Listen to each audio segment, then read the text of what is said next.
अब समझिए bent of बार क्या होता है, कुछ टर्म लिखते हैं, देखिएगा। बेंट ऑफ बार क्या होता है, एक मेन बार होता है।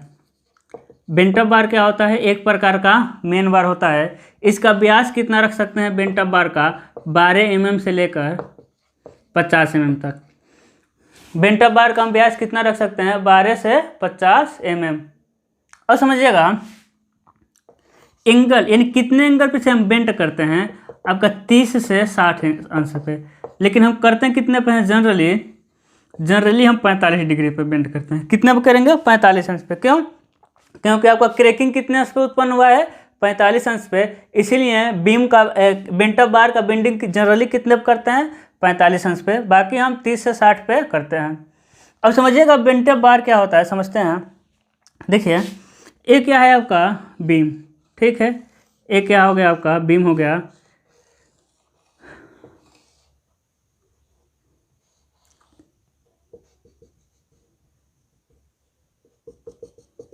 एक क्या हो गया आपका बीम। अब देखिए बीम में पहले मेन बार समझिए। बीम में नीचे की तरफ जितने भी छड़ डालते हैं, नीचे की तरफ जितनी छड़ें डालते हैं उसे क्या कहते हैं हम लोग, मेन बार। नीचे की तरफ जितनी छड़ें डालते हैं उसे क्या कहते हैं हम, मेन बार। अब समझिएगा, अब देखिए इसका हम क्रॉस सेक्शन बना दे रहे हैं। इधर ए हो गया बी, एक टोटल गहराई क्या मिल जाएगा आपका, कैपिटल डी। देखिए इसका क्रॉस सेक्शन कैसा बनेगा, इस तरह बनेगा, है ना। अभी छड़ें कितने दिखेंगी आपको, 2। कितनी छड़ें दिखेंगी किनारे से, किनारे पर 2 छड़ें।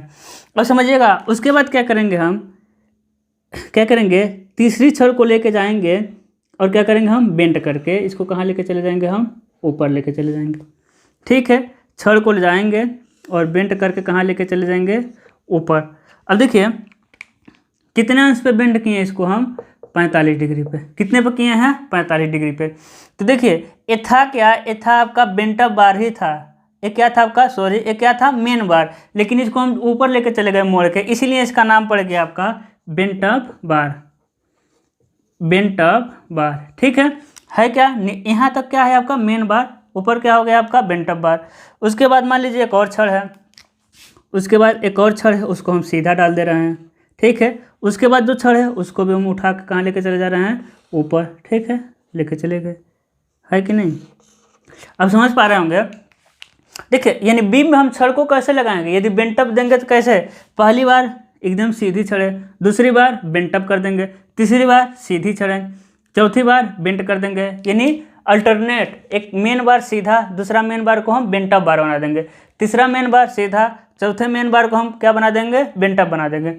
अब समझिएगा ये बीम में कैसे काम करेगा, समझिए। बेंट अप बार यहाँ जा रहा था ना, यहाँ सीधा जा रहा था, उसके बाद क्या कर दिया हम 45 अंश पे मोड़ के ऊपर लेके चले गए, 45 अंश पे मोड़ के कहाँ लेके चले गए, ऊपर। अब आपको दिख रहा होगा, ये देखिए एक क्रैकिंग का क्या जा रहा है, अपोजिट। क्रैकिंग कैसे हो रहा था, ऐसे। बेंट अप बार को कैसे लेके चले गए हम, ऐसे लेके चले गए। इसीलिए क्या करेगा, एक क्रैकिंग को नहीं होने देगा, है ना। एक क्रैकिंग को होगा तो क्या करेगा, इस क्रैकिंग को रजिस्ट करेगा। समझ रहे हैं। अब समझिएगा क्रैकिंग को डायरेक्ट न रजिस्ट करके एक किसको रजिस्ट कर रहा है, अभी हम देखेंगे। अब समझिएगा यदि हम इस पर हम यूडियल लोड लगाए हैं तो इसका शियर फोर्स डायग्राम कैसे बनेगा, इस तरह बनेगा। बीम पर बेंडिंग मोमेंट डायग्राम कैसे बनेगा यूडियल के केस में, ऐसा बनेगा, है ना। शियर फोर्स एकदम बीच में क्या होगा आपका, 0।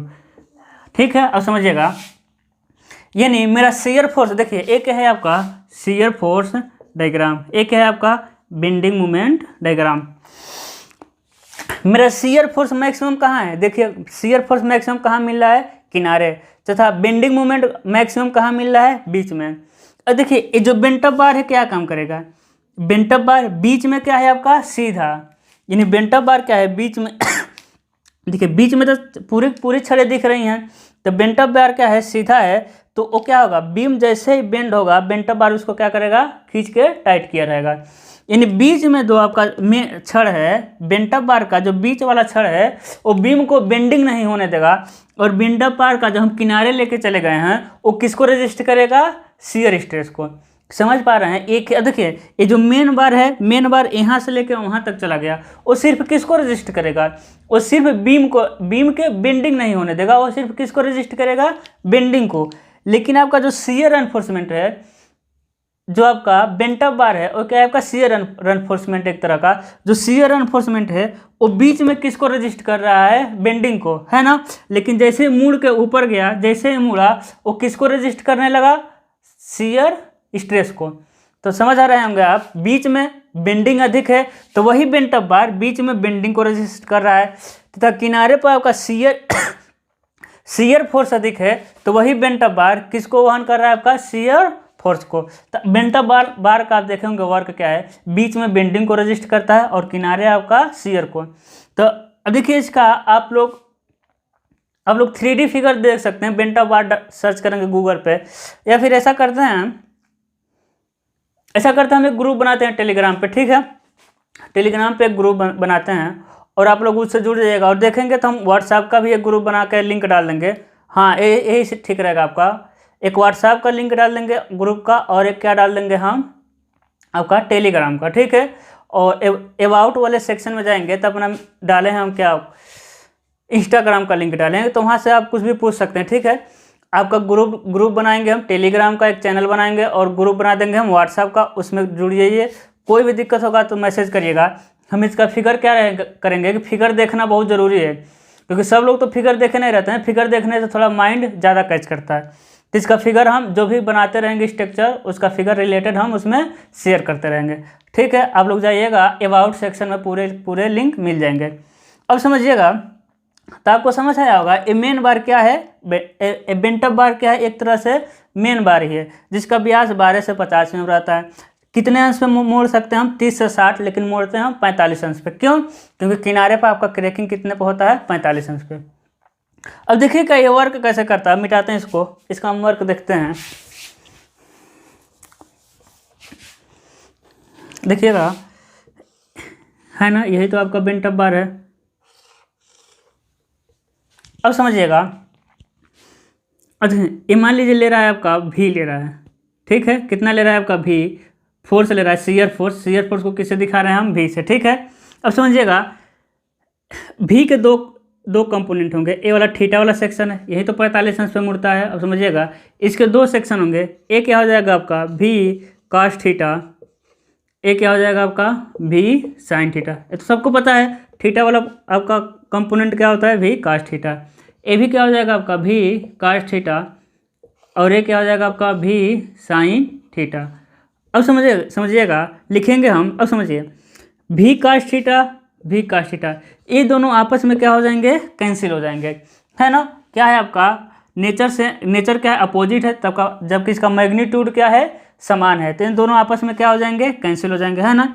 भी कॉस थीटा इधर, भी कॉस थीटा उधर।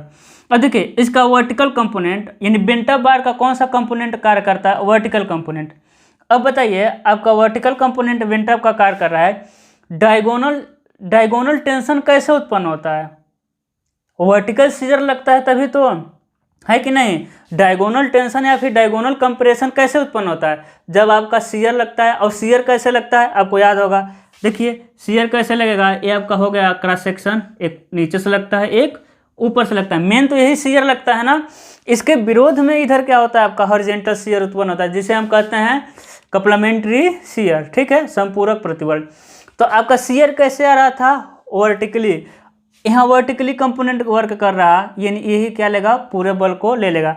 तो इस बेंटअप बार का सामर्थ्य कितना है, लिखेंगे हम बेंटअप बार का सामर्थ्य कितना बल को वहन करेगा। समझिएगा सामर्थ्य क्या है, क्या होता है आपका क्षेत्रफल होता है गुणे प्रतिबल होता है, यानी हम लिखेंगे इसे भी बी, यानी बी मतलब बेंटअप बार का क्या लिखेंगे, क्षेत्रफल। समझिएगा ए एस भी क्या लिखते रहे हैं, ए एस बी क्या लिख रहे हैं, A S B sigma S B into sine 45 अंश, है ना, 45 नहीं, क्या लिख दे रहे हैं, साइन थीटा इंटू क्या लिख दे रहे हैं, यन।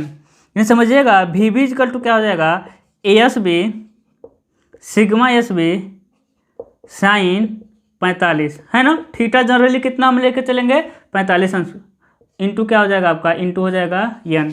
अब समझिएगा एक तो आपका ए फार्मूला हो जाएगा, ए फार्मूला मेन हम देखते हैं वर्किंग स्ट्रेस मेथड में, मेन किस में देखते हैं हम, वर्किंग स्ट्रेस मेथड में। अब दूसरा समझिएगा भी बी क्या मिलेगा आपको, देखिए प्रतिबल को कैसे लिखते हैं 0.87 FY। ये तो आपका वर्किंग क्या है कि आपका वर्किंग स्ट्रेस है ना 0.87 FY SB into sine 45 into क्या हो जाएगा आपका यन आ जाएगा। ठीक है, तो कितना बल वहन करेगा 0.87 FY SB साइन 45 इंटू यन। अब समझिएगा FY क्या है, इसमें FY क्या है आपका यील्ड स्ट्रेस है कि नहीं, क्या है आपका यील्ड स्ट्रेस। ESB क्या है, ESB एरिया ऑफ क्या है आपका बेंटअप बार, यानी बेंटअप बार का क्षेत्रफल। यन क्या है नंबर ऑफ बेंटअप बार, यानी जितने बेंटअप बार रहेंगे वो पूरे के पूरे बल लेंगे, इसीलिए हम यन से गुणा कर दिए नंबर ऑफ बेंटअप बार। आपको ESB भी आ गया। अब समझिएगा एक क्या था आपका बेंटअप बार द्वारा लिया गया सामर्थ्य। अब समझिएगा